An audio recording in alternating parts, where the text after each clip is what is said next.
Hello, welcome to another edition of Oakmont History Live.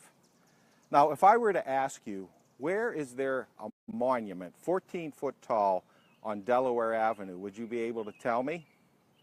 Well, in fact, there is one, and it's right here in the churchyard of St. Thomas Episcopal Church. The monument is dedicated to Bishop Samuel Bowman. What's interesting is Bishop Bowman never lived in Oakmont. Bishop Bowman never attended this church.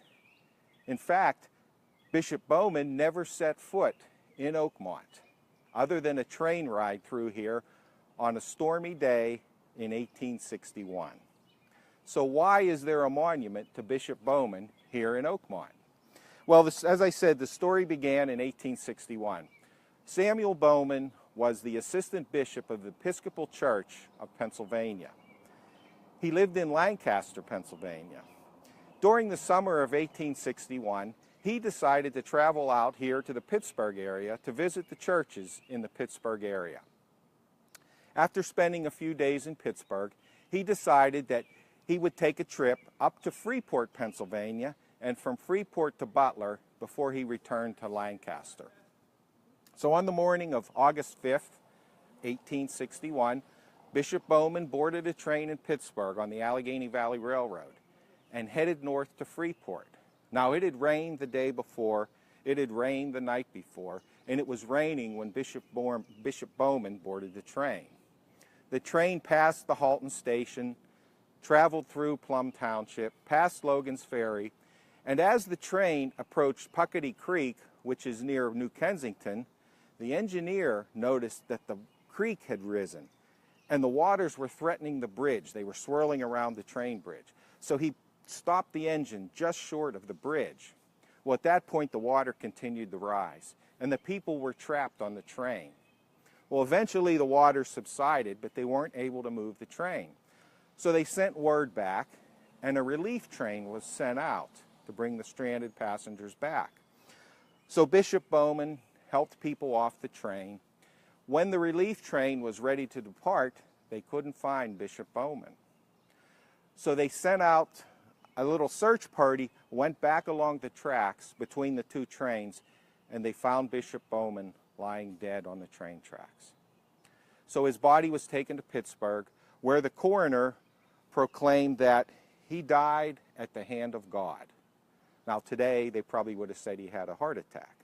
But at any rate, his body was sent back to Lancaster, and he was buried at the churchyard back there.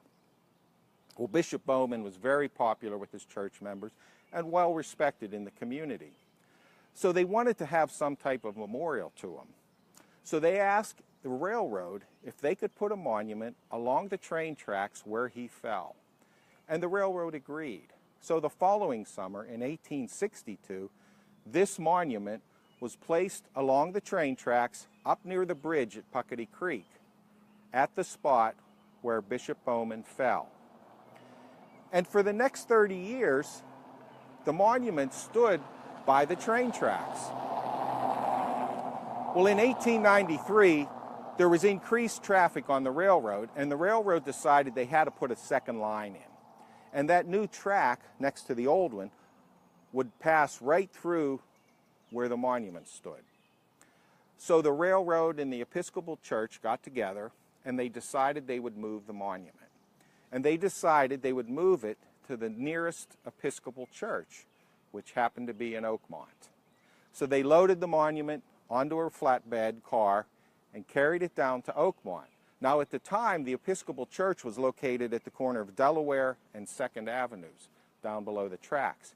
And they placed the monument in the front yard of the church, and it stood there for 14 years. Now, in 1907, the new church was completed, and at that point, once again, they picked up the monument, brought it here, and put it in the churchyard at St. Thomas Episcopal Church, where it's been for the last 110 years.